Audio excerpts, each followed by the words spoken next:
এই মুহূর্তে দাঁড়িয়ে আছি পালামু দুর্গের নতুন যে দুর্গ সেখানে। এই দুর্গের ঠিক উল্টো দিকে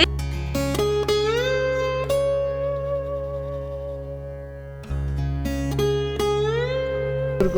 নতুন দুর্গ থেকে আরো 2 কিলোমিটার এগিয়ে এলেই এই পুরনো দুর্গটি পাবেন।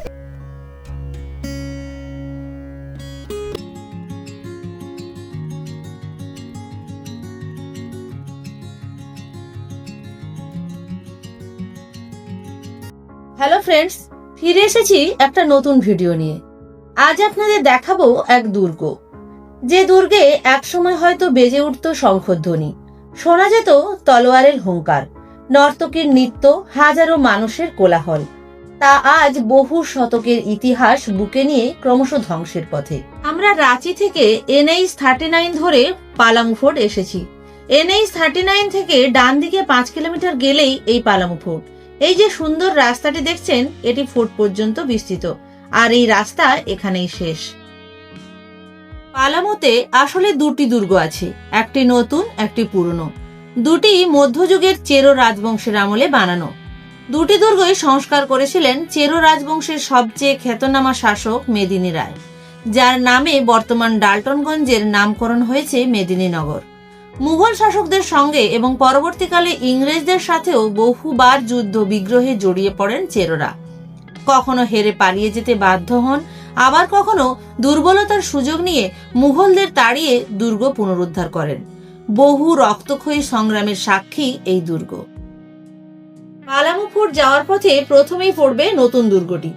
নতুন দুর্গটি একটি পাহাড়ের মাথায় অবস্থিত, যেখানে পৌঁছানোর জন্য এবড়ো খেবড়ো পাহাড়ি পথ ধরে চড়াই উঠতে হবে। কোনো রাস্তা বা সিঁড়ি নেই। পাহাড়ের চূড়ায় অবস্থিত হওয়ায় নতুন দুর্গটি দূর থেকে দেখতে অসাধারণ দেখায়। আয়তকার কাঠামোটি পূর্ব থেকে পশ্চিমে প্রায় 230 মিটার বিস্তৃত, কিন্তু উত্তর থেকে দক্ষিণে 90 মিটারেরও বেশি। কাঠামোর 17 ফুট পুরু দেওয়ালে একটানা খিলানযুক্ত কক্ষ ছিল। দুর্গের প্রধান প্রবেশপথ, যা নাগপুরি গেট নামে পরিচিত, দুর্গের প্রাচীরের প্রায় 80 ফুট দূরে বিস্তৃত। গেটটি ধ্বংসস্তূপে পরিণত হয়েছে, তবে এর সূক্ষ্ম বাইরের কাজ অক্ষত রয়েছে।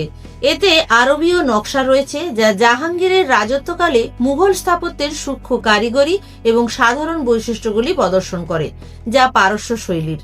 ফটকের পাশে একটি দেবনাগরী শিলালিপিতে চেরো রাজাদের নাম লেখা আছে। পারস্য শিলালিপিগুলি অনেক আগেই অদৃশ্য হয়ে গেছে। একটি পথ দুর্গের দিকে নিয়ে যায়, যেখান থেকে আশেপাশের অঞ্চল এবং অরঙ্গ নদীর স্পষ্ট দৃশ্য দেখতে পাওয়া যায়। পূর্ব ভারতে বৌদ্ধদের উৎপত্তি সম্পর্কে অনুসন্ধান করতে গিয়ে হরপ্রসাদ শাস্ত্রী এই সিদ্ধান্তে পৌঁছেছিলেন যে ছোটনাগপুর অঞ্চলে শাসন করা জাতিগুলি ছিল চেরো, দ্রাবিড় আদিবাসীদের একটি শাখা। চেরোদের পালামু আধিপত্য বিস্তারের আগে রক্ষেল রাজপুতরা জেলায় আধিপত্য বিস্তার করেছিলেন। সম্ভবত তারা আদিবাসী জনগোষ্ঠীর সাথে মিশে গেছে। রাজস্থানের রাজপুতানা এলাকা থেকে রোহতাসগড় হয়ে রক্ষেলরা পালামুতে পৌঁছেছিল। পরে চেরোদের দ্বারা তাদের তাড়িয়ে দেওয়া হয়েছিল। সম্ভবত অতীতে এই অঞ্চলে আদিবাসী উপজাতিরা বাস করত। বাই দ্য ওয়ে, আমি হোস্ট অনুরাধা, আপনারা দেখছেন দ্য এক্সচেকার অফ ট্রাভেল। এই মুহূর্তে দাঁড়িয়ে আছি পালামু দুর্গের নতুন যে দুর্গ সেখানে। এই দুর্গের ঠিক উল্টো দিকেই পুরনো দুর্গটা আছে। এই দুর্গটি বানিয়েছিলেন রাজা মেদিনী রায়, আর এটি ঝাড়খণ্ড রাজ্যের লাতেহার জেলার ঔরঙ্গা নদীর তীরে। এই পাশ দিয়ে ঔরঙ্গা নদী বয়ে গেছে, আর বেতলা ফরেস্ট থেকে 3 কিলোমিটার দূরে এই দুর্গটি অবস্থিত। এই দুর্গর এই দিকটা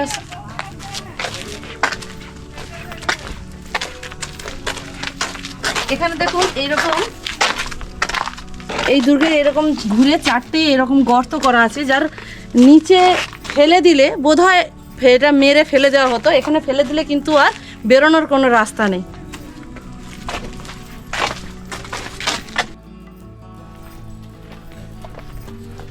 এইদিকে দেখুন আরেকটা এরকম গর্ত করা আছে, বেশ গর্ত। কোনো মতে কিন্তু এখান থেকে উঠে আসা যাবে না।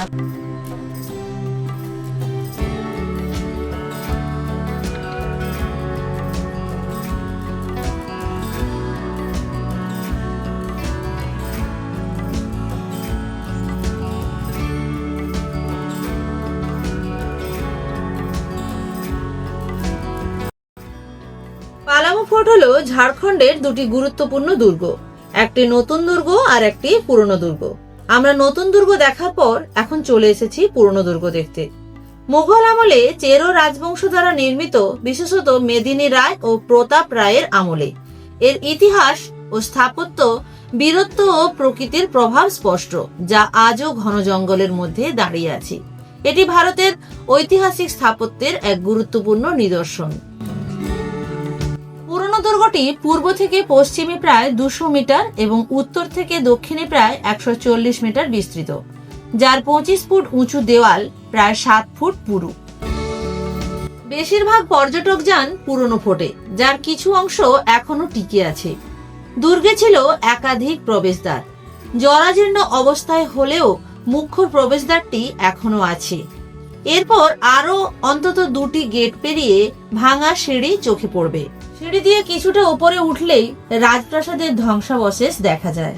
চেরোরা প্রায় 200 বছর ধরে পালামুতে রাজত্ব করেছিলেন এবং চেরো শাসকদের মধ্যে সবচেয়ে বিখ্যাত ছিলেন মেদিনী রায়, যিনি ঐতিহ্য অনুসারে হাজারিবাগ এবং সরগুজার দক্ষিণ অংশের সর্বাধিনায়ক ছিলেন। সংরক্ষিত তথ্য অনুসারে দুর্গটি আদিবাসী চেরো রাজার ছিল। আকবরের আমলে চেরোরা মুঘল আক্রমণের বিরুদ্ধে বীরত্বের সাথে লড়াই করেছিলেন। অবশেষে সপ্তদশ শতাব্দীর দ্বিতীয়ার্ধে চেরোরা মুঘল সেনাবাহিনীর কাছে পরাজিত হন। এই ধ্বংসাবশেষটি স্পষ্টভাবে এর ইসলামিক রূপের ইঙ্গিত দেয়। আলমগীর নামা অনুসারে মুঘল সেনাপতি দাউদ খান চেরোদের কাছে দিল্লিতে তাদের কর দাবি করেছিলেন এবং হিন্দুদের ইসলামে সম্পূর্ণ ধর্মান্তরিত করেছিলেন। চেরোরা তাদের স্বাধীনতা ও সম্মানের জন্য তীব্র লড়াই করেছিলেন, কিন্তু পরাজিত হন। দাউদও তার সেনাবাহিনী নিয়ে অগ্রগতিতে খুব ধীর ছিলেন, কারণ এলাকাটি ছিল ঘন জঙ্গল। উভয় দুর্গের এই ধ্বংসাবশেষ স্পষ্টভাবে ইঙ্গিত দেয় যে একসময় ঘন বনের মধ্যে বিশাল নগর ও সামরিক জনগোষ্ঠী ছিল। চেরো রাজাদের বনবাসী রাজাও বলা হতো। পালেমু দুর্গ বলতে কিন্তু দুটো দুর্গকেই একসাথে বোঝায়, একটা নতুন দুর্গ আর একটা এই পুরনো দুর্গ। নতুন দুর্গ থেকে আরো 2 কিলোমিটার এগিয়ে এলেই এই পুরনো দুর্গটি পাবেন। এই পুরনো দুর্গটি বানিয়েছিলেন চেরো বংশের রাজা প্রতাপ রায়। 1628 থেকে 1658 খ্রিস্টাব্দের মধ্যে তিনি এটি বানিয়েছিলেন। এই যে চওড়া রাস্তাটা দেখছেন, এই রাস্তাটা কিন্তু পুরো চারিদিকের ফ্লোরটাকে ঘিরে আছে।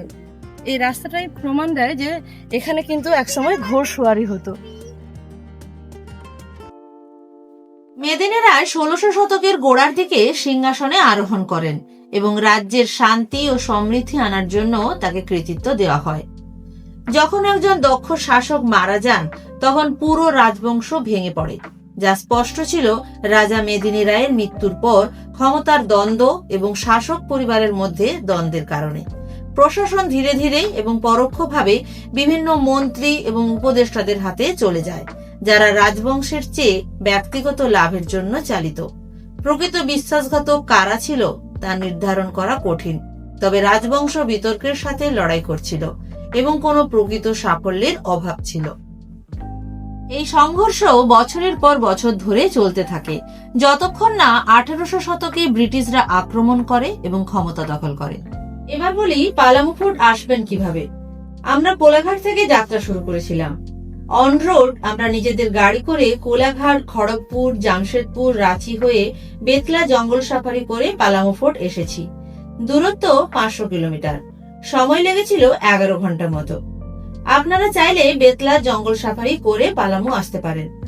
এছাড়া হাওড়া থেকে ট্রেনে করে পৌঁছে যান ডালটনগঞ্জ রেলওয়ে স্টেশন। ওখান থেকে 27 কিলোমিটার দূরেই রয়েছে পালামু ফোর্ট। প্রাচীরের নিচের প্রান্তে একটি সুড়ঙ্গ দেখতে পাবেন, যা আক্রমণের সময় পালানোর জন্য একটি গোপন পথ হিসাবে ব্যবহৃত হতো। ওপর থেকে দুর্গটা দেখার পর নিচে নেমে এসে পশ্চিমের পথ ধরে কিছুটা গেলেই চোখে পড়বে একটা বিশাল কুয়ো, এতই গভীর যার নিচে পর্যন্ত দেখা যাচ্ছে না। কুয়োর গায়ে শাখা পোশাখা বিস্তার করেছে এক বট গাছ। পালামুর এই ঐতিহ্যবাহী স্থাপত্যগুলির যত্ন এবং সংরক্ষণের প্রয়োজন। দুর্গগুলির ভেতরের অংশ ও কিছু দেওয়াল বিপজ্জনক অবস্থায় রয়েছে, তবুও পালামুর এই জোড়া দুর্গগুলি ঘুরে দেখলে এর ঘটনাবহুল ইতিহাসের সন্ধান পাওয়া যায়। এবার বাড়ি ফেরার পথ ধরলাম। পালামু ফোর্ট থেকে 92 কিলোমিটার দূরে চান্ডোয়ার কাবেরি রেস্টুরেন্টে ডিনার করে নিলাম। ওদের খাওয়া দাওয়ার মান বেশ ভালো। ওখান থেকে বেরিয়ে হোটেল ফ্যানিক্সে নাইট স্টে করলাম। আপনারা চাইলে বেতলা ন্যাশনাল পার্কের কাছে থাকতে পারেন। Hotel Van Vihar, hotel green view residence, এছাড়া আরো অনেক হোটেল আছে। হোটেলের কন্ট্যাক্ট নাম্বার এবং গুগল লোকেশন ডেসক্রিপশন বক্স থেকে পেয়ে যাবেন। ইতিহাসে উৎসাহ থাকলে পালামু ফোর্ট ঘুরে আসতে পারেন। ভিডিওটি কেমন লাগলো কমেন্টে জানাবেন। আজ তবে এই পর্যন্ত, দেখা হচ্ছে পরের ভিডিওতে।